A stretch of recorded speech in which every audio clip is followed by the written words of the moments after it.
सिंधु दीनबंधु जगत्पते गोपेशु गोपिकाकान्त श्री राधाकान्त नमस्तुते। तप्त कांचन गौरांगी श्री राधे वृंदावनेश्वरी वृषभानुसुते देवी तं नमामि हरिप्रिये। नारायणं नमस्कृत्यं नरं चैव नरोत्तमं देवीं सरस्वतीं व्यासं ततो जयमुदीरये। तुलसीकाननं यत्र यत्र पद्मवनानि च पुराणपठनं यत्र तत्र सन्निहितः हरिः। जय रूप सनातन भट्ट रघुनाथ श्रीजीव गोपाल भट्ट दास रघुनाथ। এই ছয় গোসাইর করি চরণ বন্দন যাহা হইতে বিঘ্ন নাশ অভীষ্ট পূরণ। বাঞ্ছা কল্পতরুভ্রষ্ট কৃপা সিন্ধুভৈব চ पतितानां पावनेभ्यो वैष्णवेभ्यो नमो नमः। दुर्गमे पृथिवीन्धस्य स्खलपादगतिर्मुहुः स्वकृपाजष्टिदानेन सन्तसन्तवलम्बनम्।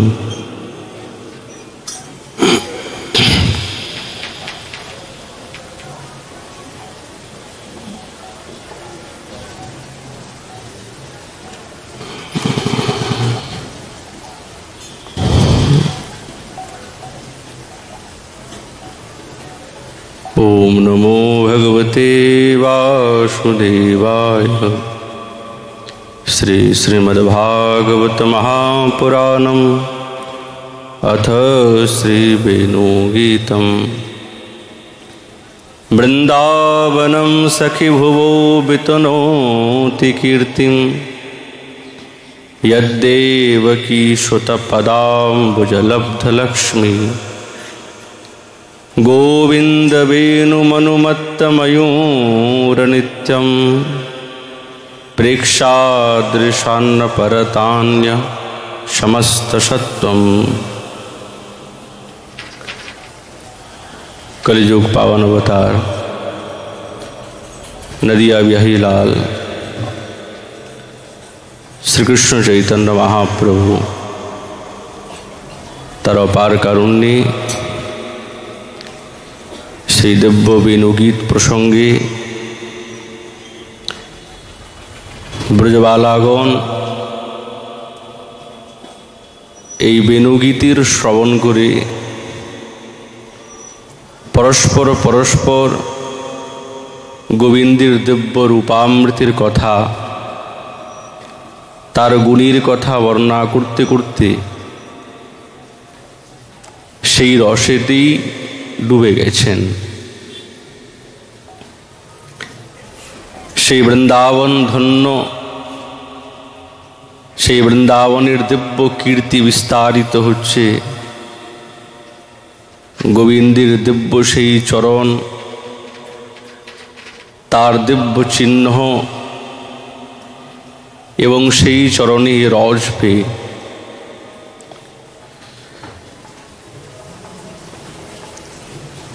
ব্রজগোপীগণ গোবিন্দের বর্ণনা করতে গিয়ে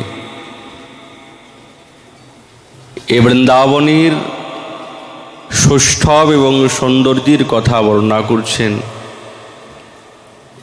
এবং তার সৌভাগ্যের কথা বর্ণনা করছেন। যেন মনে হচ্ছে গোপীগণ যেন চান যে এই রকম চরণ চিহ্ন আমরা নিজের হৃদয়ের মধ্যেও যাতে ধারণ করতে পারি। বেণুগীতের প্রসঙ্গে গোপীগণ যেই যেই শব্দগুলি বিন্যাস করছেন এইগুলি এক ধরনের উলাহান। বা একটি শ্রেষ্ঠ রূপের আকাঙ্ক্ষা। কখনো কখনো মনের মধ্যে রসিকগণ বলছেন এটা রসাত্মক ঈর্ষা। ঈর্ষার যেহেতু কোনো স্থান নাই, কিন্তু রসাত্মক ঈর্ষা, আরেকজনের ভাগ্য দেখিয়ে সেই বস্তু পাওয়ার লালসা করা। যেহেতু ব্রজগোপীগণ তাদেরই একচেটিয়া সম্পদ হচ্ছেন গোবিন্দ, গোবিন্দ আর কারো না, কিন্তু এমন লালসা, এমন প্রেমের তীব্রতা, গোবিন্দকে নিজের আত্মসাৎ করেও পেয়েও যেন মনের মধ্যে একটা কোনো অনির্বচনীয় ভীতি কাজ করছে। ওই জন্যে নিরন্তর এই ধামের, এই ব্রজভূমির, এই বৃন্দাবনের সৌভাগ্য পরস্পর পরস্পর বর্ণনা করছে। দেখো তো কি সুন্দর, এরকম চিহ্ন আমরা ধারণ করতে যদি পারি।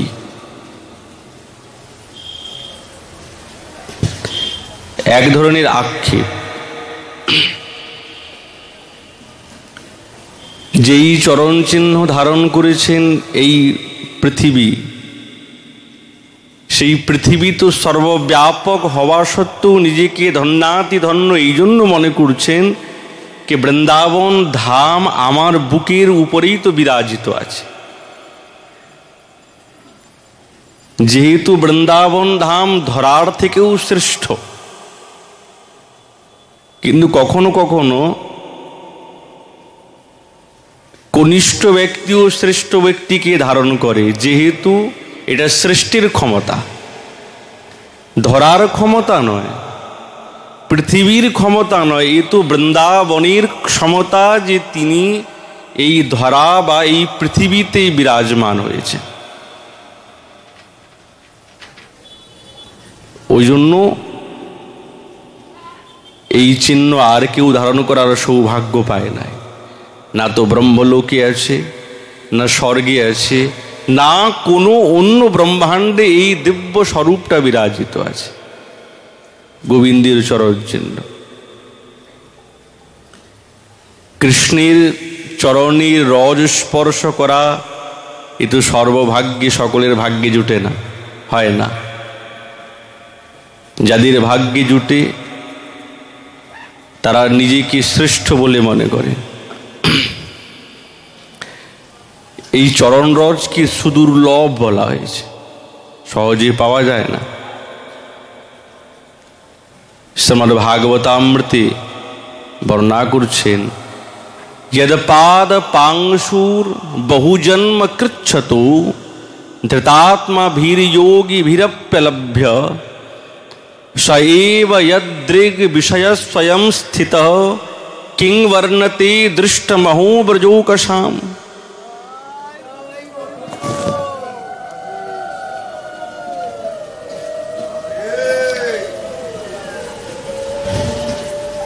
কতটা শ্রেষ্ঠ!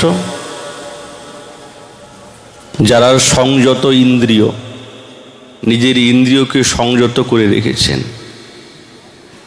ইন্দ্রিয়কে সংযত করা খুব কঠিন, জিতেন্দ্রিয়। এমন যে সমস্ত যোগীগণ জন্ম জন্মান্তর, বহু জন্ম, এক জন্ম নয়, বহু জন্ম, তারা বড় কৃচ্ছ কঠোর তপস্যা করেছেন, কঠোর তপস্যা। সেই তপস্যার কথা শুনলে হৃদয় কম্পিত হয়ে যায় যে এমন তপস্যা হতে পারে। কিসের জন্য? কেবল একটি বস্তু পাওয়ার জন্য, এই বৃন্দাবনে গোবিন্দের শ্রীচরণ রজ পাওয়ার জন্য, এক কণিকা। এর জন্য জন্ম জন্মান্তর কঠোর তপস্যা করছে যারা জিতেন্দ্রীয় পুরুষ। কিন্তু তারাও এই শ্রীচরণ রেণুকণা লাভ করতে সক্ষম হন নাই, পায় নাই। নারদ মুনি এটা বললে যে এই রসে রসিক না হলে তো এই চরণ রস বৃন্দাবনে পাওয়া যাবে না। বৃন্দাবনে যেই গোবিন্দের চরণ রজের শোভা আছে, অন্যত্র সেই চরণ রজ নাই, হোক না বিভু। বৃন্দাবনের একটা আলাদা এবং পৃথক মহিমা আছে, যেই মহিমার কথা সাক্ষাৎ ব্রজদেবীগণ সবদনে বর্ণনা করছেন, আর কেউ নয়। ব্রজদেবীগণ যারা এই ব্রজের বনেতে বিলাসিনী আর পরিভ্রমণকারিণী, তারা নিরন্তর এই বৃন্দাবনের কথা উপাখ্যান, তারা আখ্যা বর্ণনা করছেন। তাহলে কতটা শ্রেষ্ঠ, তবে তারা বর্ণনা করছেন। সাক্ষাৎ শ্রীকৃষ্ণ যাদের নয়ন গোচর হয়ে নিরন্তর অবস্থার করছেন, সেই ব্রজবাসীগণ, তাদের কত সৌভাগ্য, তাদের সৌভাগ্যের তো কোনো ঠিকানা নাই। সৌভাগ্যের কথা বর্ণনা করা অসম্ভব। অহো ভাগ্যম অহো ভাগ্য, ব্রহ্মা স্বয়ং স্তুতি করলেন। পূর্ণ ব্রহ্মকে যারা যন্মিত্রং পরমানন্দং পূর্ণং ব্রহ্ম সনাতনম, খালি ব্রহ্ম বললে হতো, বলছে ব্রহ্ম বললে সম্পূর্ণ বলা হয় না। ব্রহ্মা যেই কথার উক্তি করতে চান, তিনি কেবল নন্দনন্দন, ওই জন্য পূর্ণং ব্রহ্মম সনাতনম, যিনি সনাতন নিরন্তর বিদ্যমান, যিনি পূর্ণ, অপূর্ণর কোনো লেশ নেই, পূর্ণ তিনি, দ্বিভুজাকৃতি, সেই পরব্রহ্ম যারা নিজের মিত্র, নিজের সখা, নিজের কান্ত রূপে স্বীকার করার সৌভাগ্য পেয়েছে, তারা কত ভাগ্যবান, তাদের ভাগ্যের কি কথা।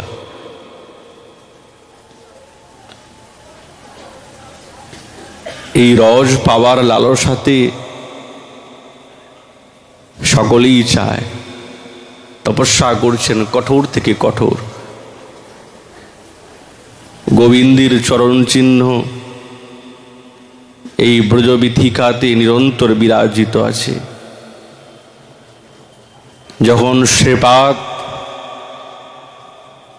বৃন্দাবনেশ্বরীর কিঙ্করী স্বরূপা ভাবেতে এই চরণ চিহ্নের স্বরূপটা দর্শন করছেন, দেখে বিভোর হয়ে গেছেন।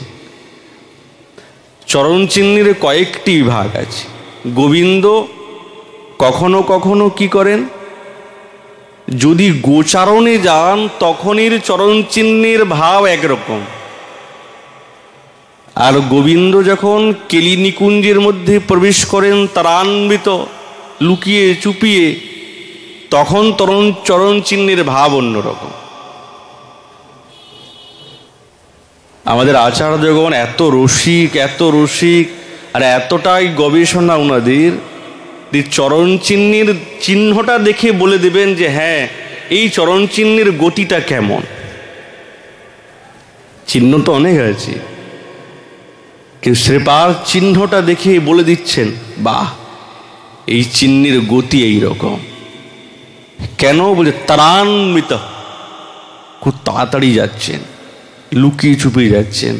যখন কেউ লুকিয়ে চুপিয়ে যায় না, তো পাটাকে টিপে টিপে টিপে টিপে যায়, এরকম করে যাবে। আর মনের মধ্যে যদি কোনো ভয় না থাকে, নিশ্চিন্তে যাচ্ছে, তখন চরণের গতিটা একটু লম্বা লম্বা হয়। তো কিঙ্করী দেখতে পেয়েছেন, ও গোবিন্দ যখন প্রথম এই বলির মধ্যে প্রবেশ করছেন বৃন্দাবনেশ্বরীর পিছনে পিছনে, তখন গতিটা ত্বরান্বিত, তাড়াতাড়ি যাচ্ছেন, টিপে টিপে যাচ্ছেন। তখন গোবিন্দের ওই বুড়ো আঙুলটার চাপটা বেশি পড়েছে, বালুকা তো চাপ পড়েছে। ওই চরণ চিহ্ন দেখে কিঙ্করী বুঝতে পেরেছেন, হ্যাঁ, এই কুঞ্জে আছেন।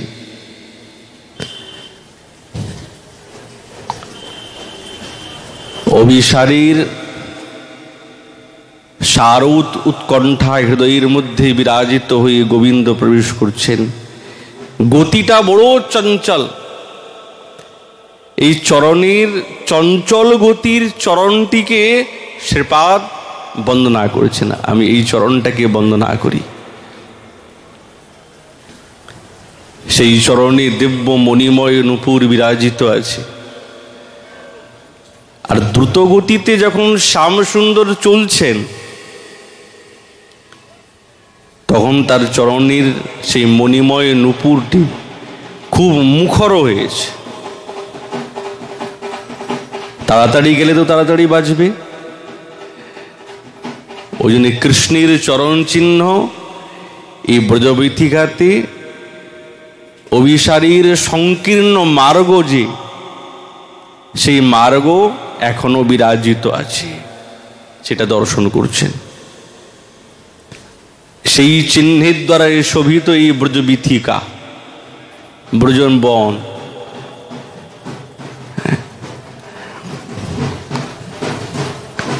শ্রীচরণের নূপুর কেমন বলছে, মণি নূপুর বাচালং বন্দে, মণি নূপুরং বাচালং বন্দে।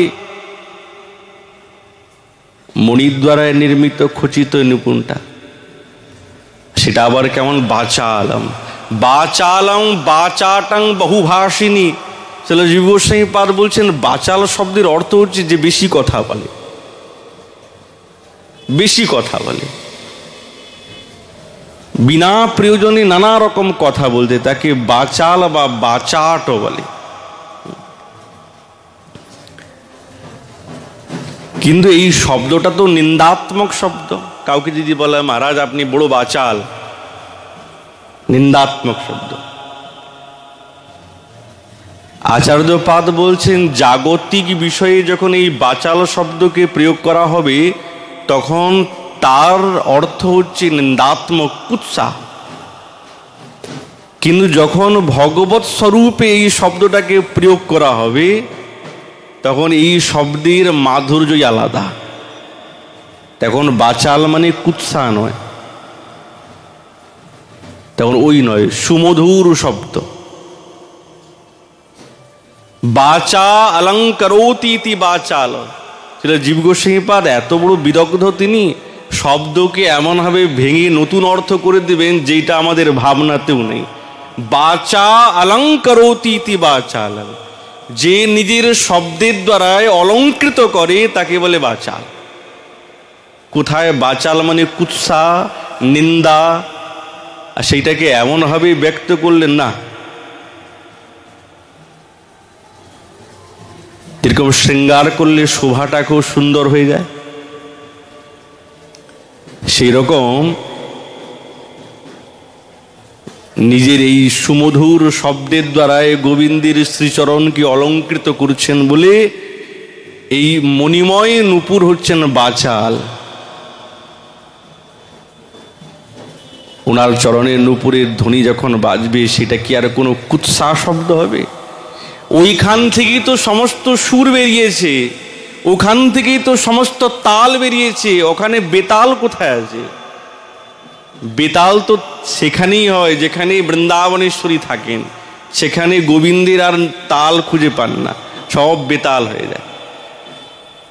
যতক্ষণ উনি নাই ততক্ষণ সব তালে চলছে, সব সুরে চলছে। যেমনি ঠাকুরানী এসেও বা গেলেন বা দূর থেকেও যখনই দেখলেন, সব বেতাল, সব ঘুলিয়ে যায়। উনি নিজেই বুঝতে পারে না কি করছি, ততক্ষণ তাল আছে। ওই জন্য সুমধুর সুন্দর শব্দ উঠেছে। শ্রীকৃষ্ণের সেই চরণার বিন্দে মকরনন্দ রসের মত্ততায় এই নূপুর মন্দ মন্দ শব্দেতে ঝঙ্কৃত করছে।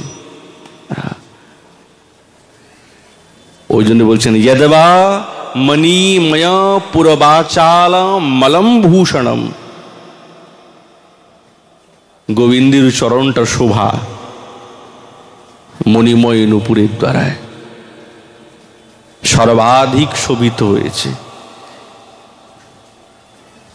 এর দ্বারায় এটাই বোঝা যায় যে গোবিন্দের অঙ্গে প্রত্যেকটি বসন ভূষণ, কেউ অচেতন নয়, সকলেই সচেতন, কেউ অচেতন না, সবই সচেতন। কৃষ্ণের রসমাধুর্যের অনুভব করে নিরন্তর সেই গোবিন্দের মাধুর্যকে প্রত্যেকটি অঙ্গের ভূষণ পরিব্যাপ্ত করে সামনে। আর আচার্যচরণ সেই রসকে নিরন্তর আস্বাদন করে এই জগতে তারা ঢেলে দিয়েছেন।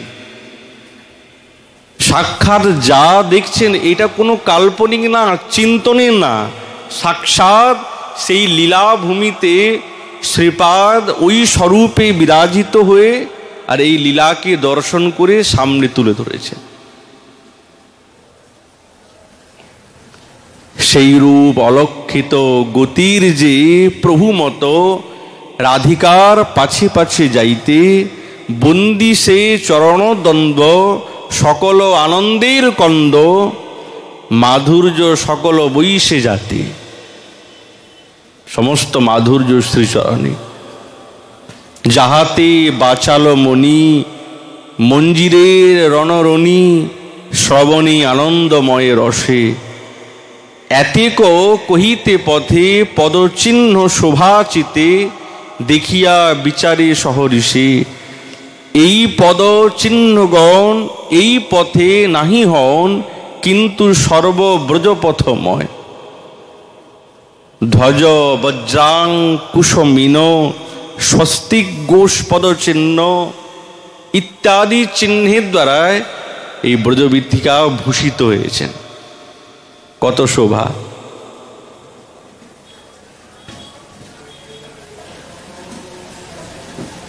কেমন শব্দ হচ্ছে! ব্রজগোপীগণ বেণুর শব্দে তো মত্ত হয়েছেন, কিন্তু আজ এই নূপুরের শব্দের দ্বারায় ব্রজবালাগণের মন অস্থির হয়ে গেছে।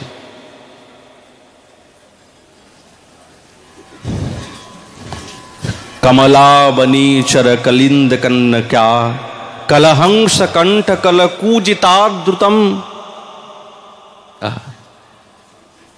বৃন্দাবনে তো কালিন্দির কমল বনে যমুনা পুলিনী নানা কদম্বের বন আছে, একরকম কদম নয়। শ্বেত কদম, নীল কমল, স্বর্ণ কমল, রক্ত কমল,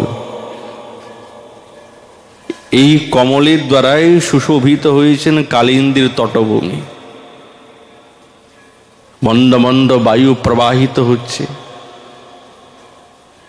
সেই পদ্মফুলের পরাগকে নিরন্তর বায়ু নিয়ে চলছে এই বনেতে। তো পাশে যেই বৃক্ষগুলি আছে তাদের পাতার মধ্যে ওই পদ্মফুলের পরাগগুলি লেগে আছে, আর ওই পাতাতেও মহারাজ দিব্য সুগন্ধ পরিব্যাপ্ত হচ্ছে। এমন এই বৃন্দাবনের যমুনা পুলিনীর তটভূমি। মম চেতসি স্ফুরতু বল্লভী বিভো, মণি নূপুর প্রণয়ী মঞ্জু সিঞ্চিতম, কমলাবনে চর কলিন্দ কলয়া কন্নকা, কলহংস কণ্ঠ কলকূজিতাদ্রুতম। শব্দটা কেমন! কালিন্দির সেই কমল বনেতে নিরন্তর বিচরণ করছে কারা না? কলহংস। কল শব্দের অর্থ হচ্ছে শব্দ করা, কল কল শব্দে। এই হংসগুলির স্বভাব হচ্ছে সবসময় শব্দ করে, সবসময় শব্দ করছে। সেই কলহংসের সেই কণ্ঠের দ্বারাই নিরন্তর প্রসৃত হচ্ছে এই কূজন। সেই কূজন থেকেও সুমধুর গোবিন্দের শ্রীচরণের নূপুরের ধ্বনি।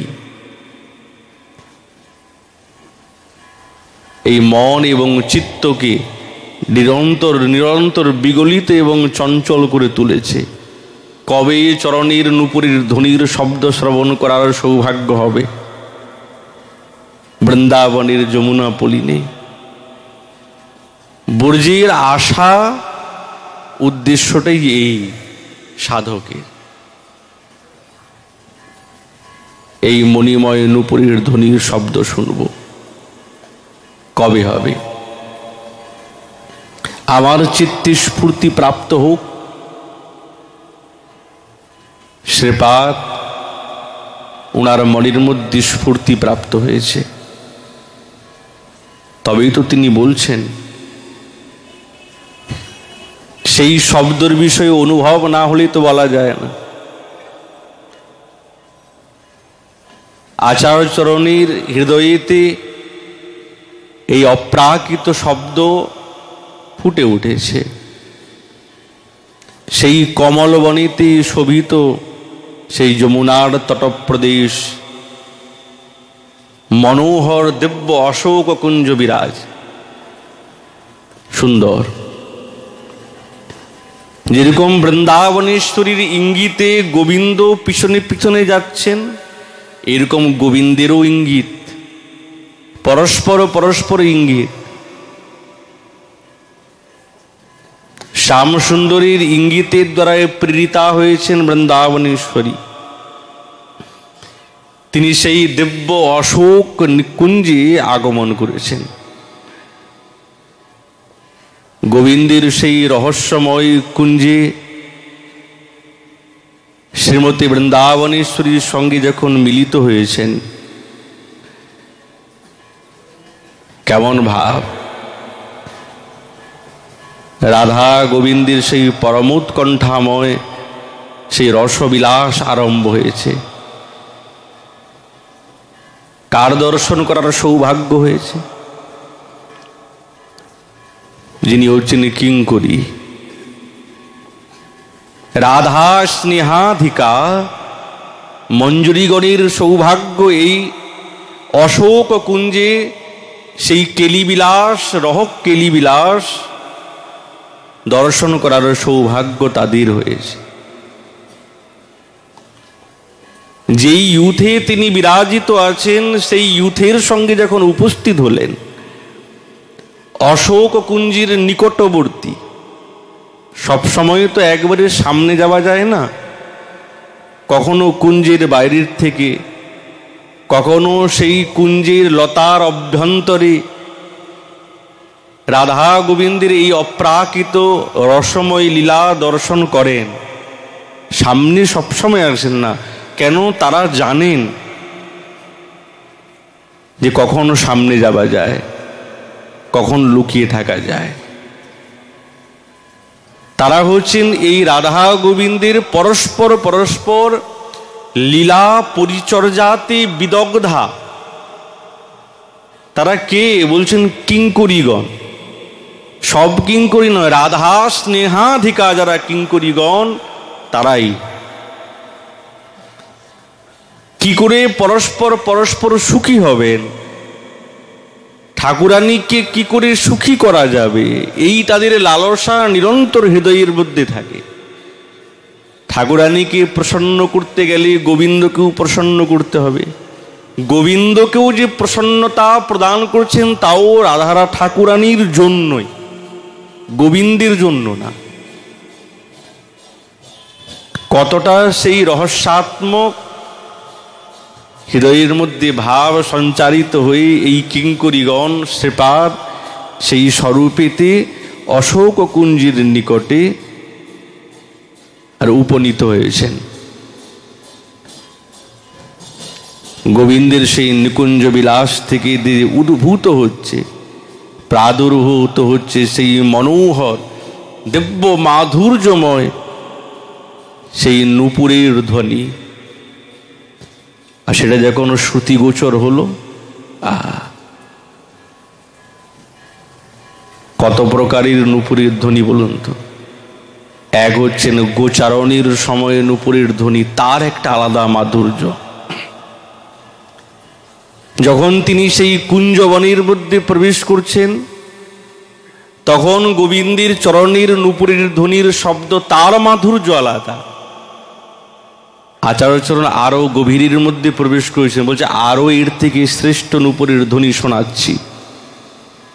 কোথায় না, যখন অশোক কুঞ্জের মধ্যে প্রবেশ করেছেন, বৃন্দাবনেশ্বরীর সঙ্গে দিব্য লীলা কলা বিলাসে মগ্ন হয়ে গেছেন, তখন যে গোবিন্দের চরণের সেই মণিময় নূপুরের ধ্বনি মন্দ মন্দ গতিতে যে বাজছে, সেই ধ্বনি একবারে সর্বোৎকৃষ্ট ধ্বনি। কে শ্রবণ করছেন? কিঙ্করীগণ শ্রবণ করছেন। কেননা এই ধ্বনি হচ্ছেন প্রণয় কেলি বিশেষের দ্বারায় প্রাদুর্ভূত এই দিব্যধ্বনি, অন্য কোনো নয়, বিচরণকারী না। সেই ধ্বনি হচ্ছেন মনোহর। নিজের ইউথের সঙ্গে সেই কুঞ্জের বাইরের থেকে এই দিব্য ধ্বনি শ্রবণ করে হৃদয়ের মধ্যে লালসা জেগে উঠেছে। তবেই বলছেন বল্লভী বিভো, বল্লভী বিভো। গোপরমণী গণের মধ্যে যিনি শ্রেষ্ঠা রাধা ঠাকুরানী, তার যিনি বিভু সাক্ষাৎ শ্যামসুন্দর, সেই শ্যামসুন্দরীর ভূষণের ধ্বনি আমাদের চিত্তে নিরন্তর শ্রবণ করার সৌভাগ্য পাই। এই ধ্বনি মণিময় নূপুরের যেন একটি প্রণয়ী প্রেমের বিখ্যাত একটা বিস্তার নিরন্তর করছেন। আর চরণের নূপুরের ধ্বনি কখন বলছে, যখন ঊর্ধ্বস্থিত হয়েছে, নূপুরটা যখন উপরের দিকে উঠেছে, একবারে নিচে ঝুলে নেই, একটু উপরে উঠেছে, তখন সেই যে নূপুর থেকে প্রকাশিত হয়েছে ধ্বনি, সেই ধ্বনি তীব্র নয়, খুব মন্দ মন্দ গতিতে, খুবই মন্দ মন্দ গতিতে। কর্ণ যদি সচেতন না হয়, তাহলে এই কুঞ্জকেলি বিলাস থেকে উদ্ভূত এই শ্রীমতী বৃন্দাবনেশ্বরী এবং গোবিন্দের চরণের নূপুরের ধ্বনি শ্রবণ করার ভাগ্য হবে না।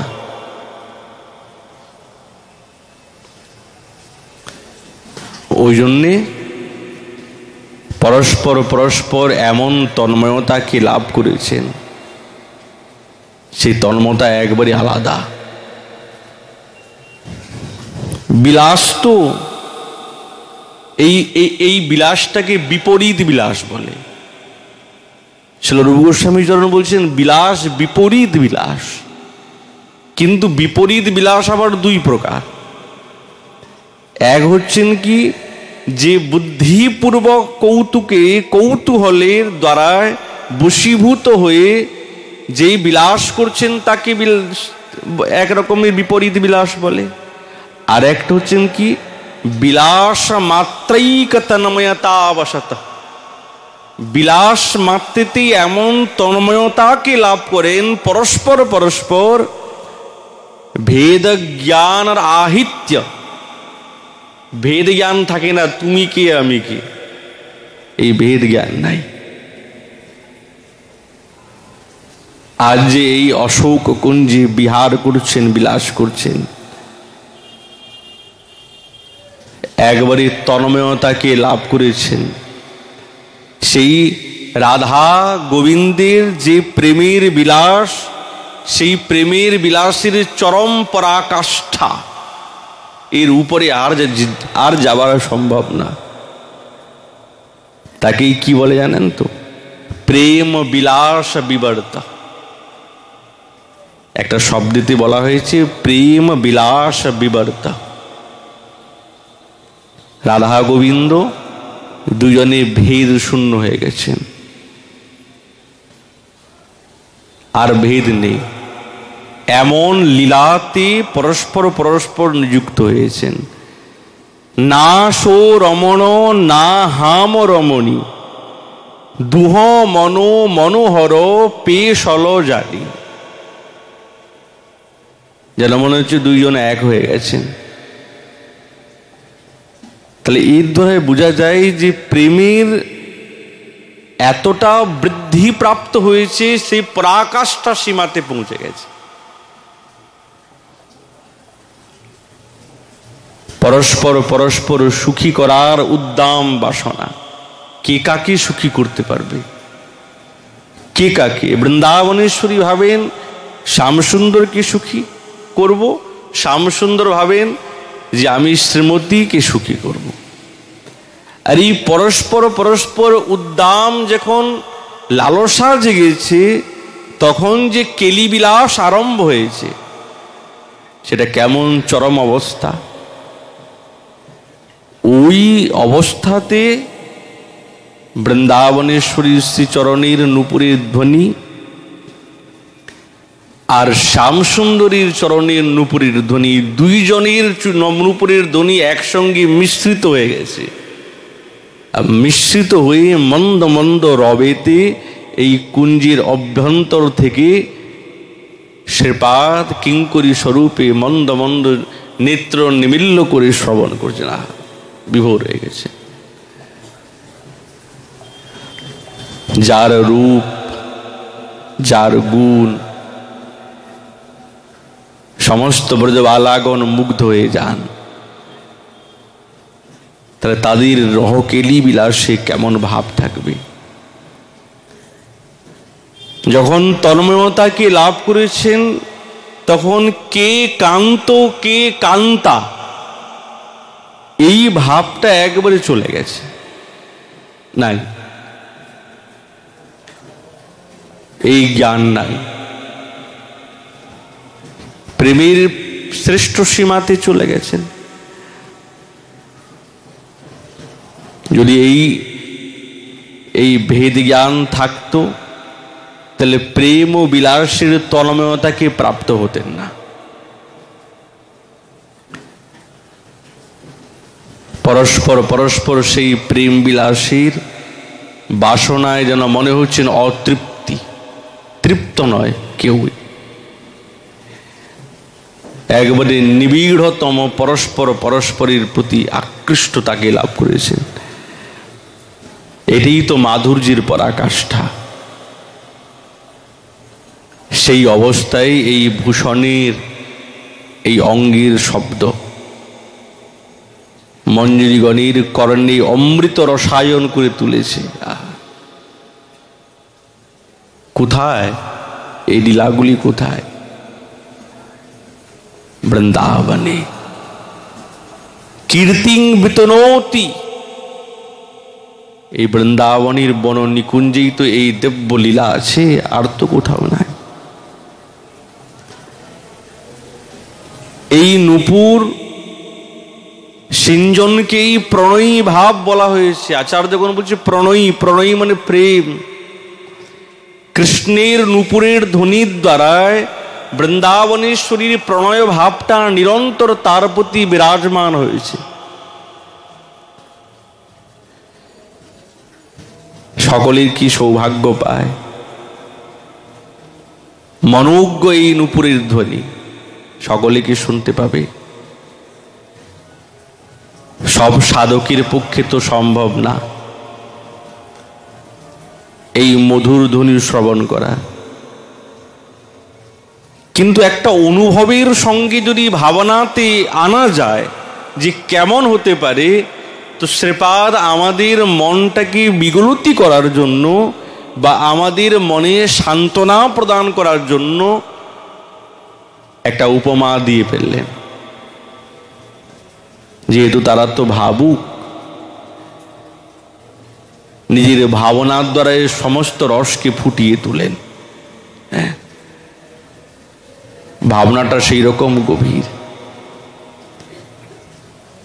বৃন্দাবনেশ্বরীর এবং গোবিন্দের চরণের নূপুর যখন সিঞ্জিত হচ্ছে, মন্দ মন্দ বাজছে, তার মাধুর্য কেমন হবে? ওইখান পর্যন্ত তো আমাদের বুদ্ধি যায় না।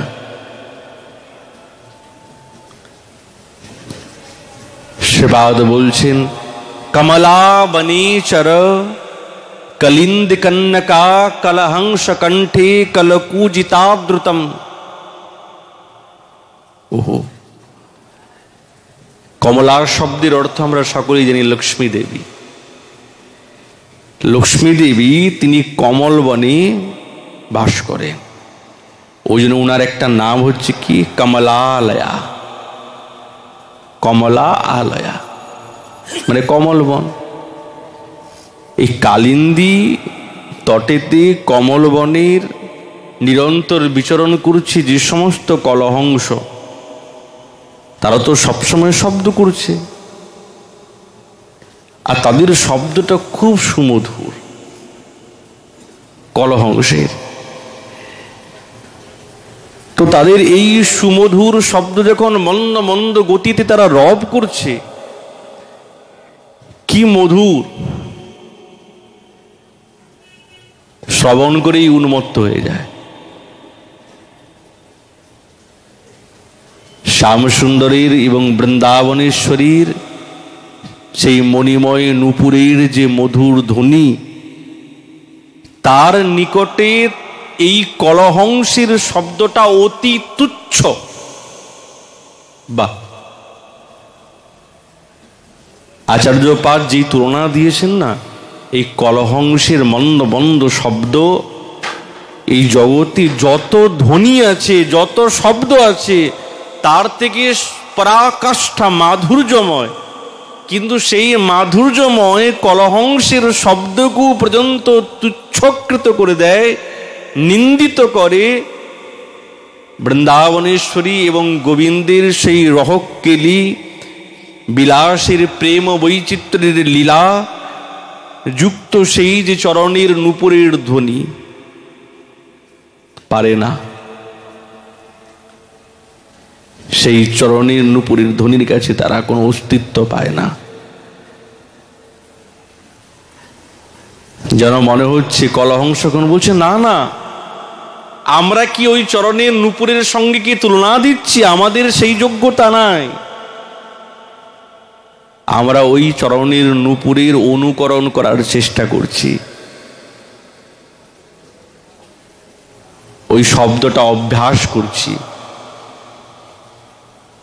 কেবল অভ্যাস নয়, আমরা এই শব্দটাকে নিজের এই শব্দের দ্বারায় তাকে সোহাগ বলে সম্মানিত করছি। যেরকম সূর্যদেবকে প্রদীপের দ্বারা আরতি করে, যার আলো এত, তাকে প্রদীপের দ্বারা কি আলো দেওয়া যায়, আরতি করা যায়? এইটা কেবলমাত্র সম্মান। কলহংস বলছে আমরা তা করছি না, আমরা কেবলমাত্র ওই শব্দের সম্মান প্রদান করছি। কেন? বৃন্দাবনে এই যে বনবিথিকাতে কলহংসগণ বিরাজিত আছেন, এরা তো কেউ সাধারণ কলহংস নয়। এনারা সকলেই হচ্ছেন কি পরম ভাগবত প্রবর, যারা হংস রূপেতে বিরাজিত হয়েছে, ঋষি মুনিগণ, যারা এই বেদকল্প রূপে শাখাতে নিরন্তর ভ্রমণ করেছেন। সেখানে নির্গুণ ব্রহ্মের সাক্ষাৎকাল পেলেও তারা পরব্রহ্ম সাক্ষাৎ কৃষ্ণের দর্শন পান নাই, সেই সৌভাগ্য তাদের জুটে নাই। তাই আজ তারা বৃন্দাবনের কল্পবৃক্ষেতে শাখাতে আশ্রয় করে বিরাজিত আছেন। সেখানে বসেই সেই কল্পবৃক্ষ তরু মূলে সেই রসঘন মূর্তি ত্রিভঙ্গিম ঠাম কুঞ্চিত কেশাবলী শ্যামসুন্দে রূপামৃত দর্শন করছেন। আর করতে করতে করতে করতে তাদের এই শব্দ নিরন্তর প্রস্ফুটিত হচ্ছে হৃদয়েতে। গোবিন্দের রূপের কথা কি বলা যায়, অদ্ভুত তার রূপ। আচার্যরণ বলছেন, ঢল ঢল কাঞ্চা অঙ্গের লাবণী, অবনী বহিয়া বায়, ঈষদ হাসিয়া তরঙ্গ হিল্লোলে মদন মূরছ পায়। কিবা সে নাগর কি খেনে দেখিনু ধৈর্য রহল দূরে, নিরবধি মোর চিত ব্যাকুল কেন বা সদাই ঝুরে। হাসিয়া হাসিয়া অঙ্গ দোলাইয়া নাচিয়া নাচিয়া যায়, নয়ান কটাক্ষে বিষম বিশিখে পরাণ বিন্ধিতে ধায়। মালতী ফুলের মালাটি গলে হিয়ার মাঝারে দোলে, উড়িয়া পড়িয়া মাতল ভ্রমর ঘুরিয়া ঘুরিয়া বুলে। কপালে চন্দন চাঁদ ফোটার ছটা লাগিল হিয়ার মাঝে, না জানি কি ব্যাধি মরমে বাদ হলো, না করি লোকের লাজে। এমন কঠিন নারীন পরাণ বাহির নাই কয়, না জানি কি জানি হিয়ে পরিণাম দাস গোবিন্দ কয়। যার রূপে গুণে মুগ্ধ হয়ে ব্রজগোপীগণের এইরকম আলাপ যদি হতে পারে, তাহলে এই ব্রজপীঠিকাতে যারা নিরন্তর গোবিন্দের সেই চরণ চিহ্নাত্মক রজ, সেই চরণের নূপুরের ধ্বনি শ্রবণ করার লালসাতে নিরন্তর এই হংসরূপেতে বিরাজিত আছেন, তারা যেন বলছেন আমরা সেই চরণের নূপুরের ধ্বনির শ্রবণ করার সৌভাগ্য আমরাও তো পাই, আমরা চাই। কিন্তু এই রকম ভাবাত্মক স্বরূপ, মাধুর্যময় স্বরূপ এবং মাধুর্যময় শব্দের শ্রবণ তবেই আমাদের ভাগ্যে জুটবে যদি কোনো শ্রেষ্ঠ সেই রকম সাধকের কৃপা বর্ষত হয়। না হলে জুটে না, জুটলেও অনুভব হবে না। সুরদাসজির জীবনে যেরকম, সুরদাসজি আমাদের এই জ্যোতিপুরাতে, এখন নাম জ্যোতিপুরা হয়েছে, আগে এই জ্যোতিপুরার নাম ছিল গোপালপুর। গোপালদেব বিরাজিত আছেন উপরে, নাম ছিল গোপালপুর। নারায়ণ ভট্টজি গোপালপুর নামেতে আখ্যা দিয়েছিলেন, পরবর্তী সময়ে এর নাম হয়ে গেছে জ্যোতিপুরা। বড় লোভী, খুব লোভী এক বণিক ওই মন্দিরের নিকটে, উপরে তো গোপালদেব থাকতেন, যে শ্রীনাথজি যিনি এখন নাথদ্বারেতে যিনি আছেন, উনি ওই গোবর্ধনের উপরে ছিল, মাধবেন্দ্র পুরীপাদের দ্বারা তিনি সেবিত হয়েছিলেন। পরবর্তী সময়ে পুষ্টিমার্গের সেবাতে চলে গেলেন, যেহেতু পুষ্টিমার্গও হচ্ছে রাগানুগা মার্গের মধ্যেই অন্তর্ভুক্ত, আলাদা কিছু না, ওখানেও মাধুর্য আছে। তো নিচেই দোকান, সিঁড়ি দিয়ে উঠতে হয়। তো সব ব্রজবাসীগণ প্রত্যহ বা দর্শনার্থী সকলেই উঠতেন। মহাপ্রভু যখন আদেশ করলেন যে গিরি গোবর্ধনে কেউ উঠবে না, তখন থেকে গৌড়ীয়রা এই গিরি গোবর্ধনের উপরে উঠতেন না। এর আগে তাহলে এটাই প্রথা ছিল, সকলেই উঠতেন। ব্রজবাসীদের তো আর কোনো দোষ নেই। তো ওই ব্যবসায়ী ওখানে থাকতো, নিচেই দোকান। 60 বছর বয়স হয়ে গেছে, কোনোদিন কিন্তু ওই শ্রীনাথজিকে ঠাকুরজিকে দর্শন করে নাই। এতদিন হয়ে গেছে দর্শন করেন। বড় চতুর, যারা দর্শন করে ইষ্ট তাকে জিজ্ঞাসা করে কেমন সিঙ্গার হয়েছে, বলে আজকে নীল বসন পরেছেন, এইরকম মুকুট, বাহ, সব শুনে নিল। বেশ দোকানের গদ্দিতে বসে, আহা ঠাকুরের কি সিঙ্গার, আজকে নীল বসন পড়েছেন ঠাকুর। ভোগ নিয়ে যাও তোমরা সকলে, ঠাকুরকে লাগাবে। তা এমন ব্যাখ্যা করতে আরম্ভ করতো, কিন্তু দর্শন করতে একদিনও যায় নাই। এমন ব্যাখ্যা আরম্ভ করত। আজ ঠাকুরের নীল বসন, কি সুন্দর বসন। এরকমই তার জীবন, সকলকে ঠকতো, ভালোই বিক্রি হতো, বেশ বড় বড় তিলক মালা সব পড়েছে, দীক্ষিত নয়, দীক্ষাও নেয় নাই গোসাইদের কাছ থেকে, এইরকম। তো সকলে দেখে বা পরম বৈষ্ণব, বৈষ্ণবীর দোকান থেকে সকলেই নেয়, মহারাজ আমি বৈষ্ণব, আমার দোকান থেকে নাও। সকলকে ডাকে, সকলে নেয় তার কাছ থেকে, সুন্দর সুন্দর কথা বলে, সকলের মন গলে যায়। যত টাকা দাম তার থেকে বেশি টাকার বিক্রি করে। তো সুরদাসজি প্রত্যহ দর্শন করতে যান, উনি দেখেন সাধু বাবা প্রত্যেক দিন যায়, আমার দোকান থেকে কোনোদিন কিছু কিনে না। तो आज दिख ही पहले साधु बाबा ने हमारे दुकान तो कछु खरीद लो महाराज, তুমি প্রত্যেক দিন যাও আমার দোকান থেকেও কিছু কিনে নাও ঠাকুরের জন্য। সুরদাসজি সেই দিন আর কিছু বললেন না, মনে মনে ভাবছেন এতদিন আমি দেখছি কোনোদিন ঠাকুরকে দর্শন করতে যায় না, আজ যখন আমার মনটাকে এরকম বিচলিত করেছে, এবার একে ধরব কালকে। তারপরের দিন বলছে, महाराज आप तो रोज जाओ महाराज, हमारे दुकान से कुछ खरीद लो, ठाकुर जी को दियो। সুরদাসজি বলছে, তোমার সঙ্গে কথা বলি না কেন জানো তো, তুমি না তো বৈষ্ণব, না তুমি ভগবানের ভক্ত। আমি এতদিন দেখছি তুমি একদিনও কিন্তু ভগবানের দর্শনে তো একদিনও গেলেন না তুমি, ওই জন্য তোমার সঙ্গে আমি কথা বলি না, তুমি সকলকে ঠকাও। তো ব্যবসায়ী বলছে, মহারাজ কি করব, সময় কোথায় আমার কাছে, ঠাকুর দর্শন করবো সময় কোথায়। আচ্ছা আপনি আমাকে চালিয়ে একদিন দর্শন করান, যাবো। যাবে তো? বলছে হ্যাঁ। তুমি যদি না যাও না তাহলে সকলকে বলে দেবো, কিন্তু গোসাইজিকে বলে দেবো তুমি এইরকম সকলকে ঠকো।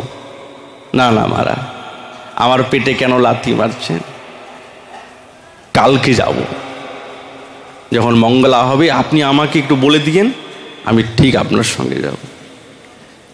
সুরদাসজি অন্ধ তো, যাক ঠাকুরের দর্শন করাবো। যেমনি মঙ্গলার ঘন্টা বেজেছে, এখন শ্রীনাথজির মঙ্গলা একটু দেরি করে হয়, ভোরবেলা হয় না, বাৎসল্য সেবা তো বাৎসল্যের সেবাতে ভোরবেলা মঙ্গলা হয় না, 4টার সময় উঠে আর মঙ্গলা হবে না। বাৎসল্য সেবার পরিপাটি একবারে আলাদা, বারবার ভোগ লাগে, একবার যেরকম আমাদের ভোগ লাগে না ওরকম ভোগ নয়, বারবার ভোগ লাগবে। তো যেমনি মঙ্গলার ঘন্টি বেজেছে, সঙ্গে সঙ্গে সুরদাসজির মনে মনে ভাব, চলো তো দেখি তো ওই ব্যবসায়ীটাকে বলি, চলো ঘন্টা বেজেছে, মঙ্গলা আরতি হবে, চলো। এ মহারাজ বনি কো সময় अभी तुम काई को हमें बुला रहे हो महाराज, বৌনি হয় নাই এখনো, বৌনি না হলে সারা দিনটা এরকম বসে যাবে, বৌনি না করে যাওয়া যাবে না। আচ্ছা ঠিক আছে, রাজভোগের সময় আপনি কিন্তু যখন আরতি হবে আমাকে ডাকবেন, আমি ঠিক দৌড়ে চলে যাব। ঠিক আছে তাই হোক। সুরদাসজি আবার চলে গেলেন। রাজভোগ দুপুরবেলা ভোগ লেগেছে, ঘন্টা বেজেছে, আরতি হবে, দৌড়ে এসছে, চলো আরতি হবে, এখন রাজভোগে যে দর্শন করবে, চলো। মহারাজ দেখছেন তো কত খরিদ্দার দাঁড়িয়ে আছে, এত খরিদ্দার দাঁড়িয়ে, এদিকে ছেড়ে কি করে যাব মহারাজ, এখন তো দোকানদারির সময়। এখন আপনি এক কাজ করুন, বিকালবেলা যখন হবে না তখন আপনি আমাকে ডাকবেন, ঠিক যাব। আচ্ছা তাই হোক।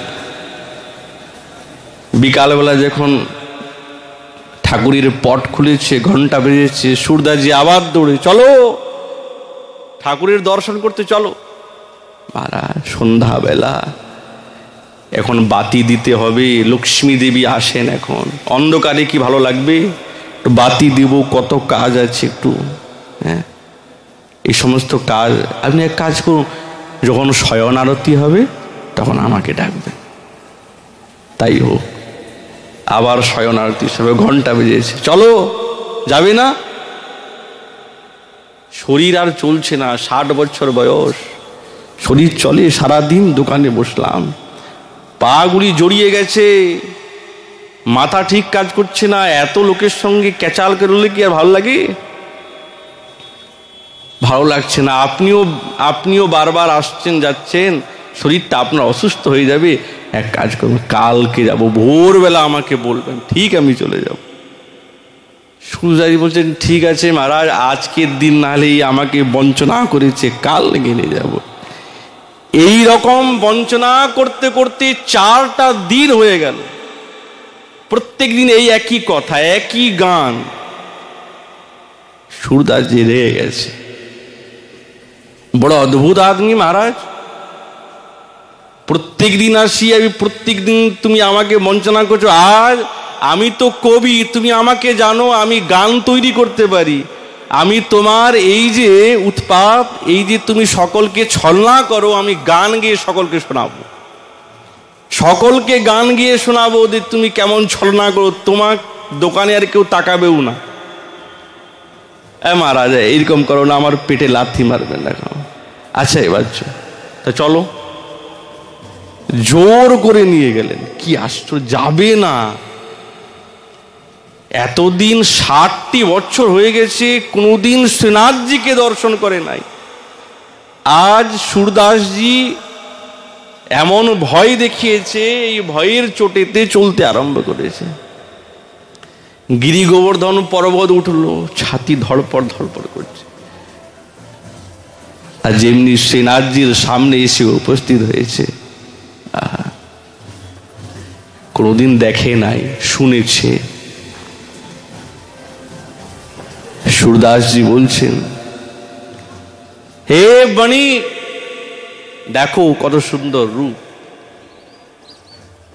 শ্রীনাথজিকে বলছে, প্রভু তুমি সকলকে কৃপা করেছো, এমন কেউ নেই যে তুমি তাকে নিজের এই মাধুর্যামৃত পান করাও নাই। তোমার নিকটে বিরাজিত আছে এই পাষণ্ডী, এই পাপী, তুমি এর প্রতি করুণা করছো না কেন? তুমি এর প্রতি করুণা করো। শ্রীনাথজি সাক্ষাৎ প্রকটিত হয়ে বলছে, তোমার মতন পরম বৈষ্ণব যার প্রতি দৃষ্টিপাত পড়েছে, তার কি আর কিছু বাকি থাকে? আমার কৃপা তো দূরে থাক, তোমার দৃষ্টি পড়েছে, এইটাই বড় ভাগ্যের কথা। এতেই এর কৃপা হয়ে গেছে, আর বাস্তবিক কৃপা হয়েছে। ব্যবসায়ী যখন দেখল না, তার বদন থেকে একটাই কথা বেরিয়েছে, যে দিন গয়ে তুমহি বিনু দেখে, তে বিরিঞ্চি জানি পারহি লেখে। হে প্রভু, সাষ্টাঙ্গে পড়ে গেলেন, আমার জন্ম জন্মান্তর কেটে গেছে তোমাকে না দেখতে পেয়ে। আজ তোমার এই দিব্য রূপামৃত দর্শন করে আর আমার ভালো লাগে নাই কিচ্ছু। সঙ্গে সঙ্গে আত্মসমর্পণ করে ফেললেন, দিব্য সেই মাধুর্যামৃত পান করলেন নেত্র চষকের দ্বারায়।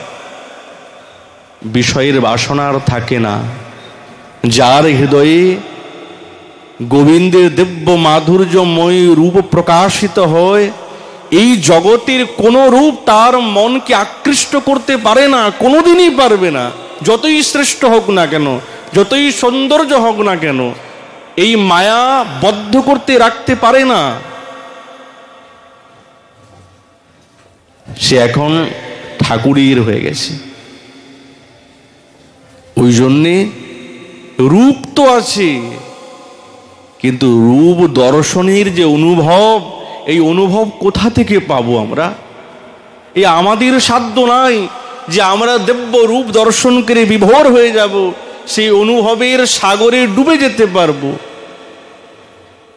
যতক্ষণ গুরু বৈষ্ণবের কৃপা সিঞ্চিত না হবে হৃদয়েতে, ততক্ষণ এই অনুভবের সাগরে ডুবার যোগ্যতা আমার হবে না। ওই অনুভবে ডুবে যেতে হবে। যেরকম সুরদাসজির কৃপাতে এই বণিক ডুবে গেলেন, আর তো গেলেন না, সেই বৃন্দাবনে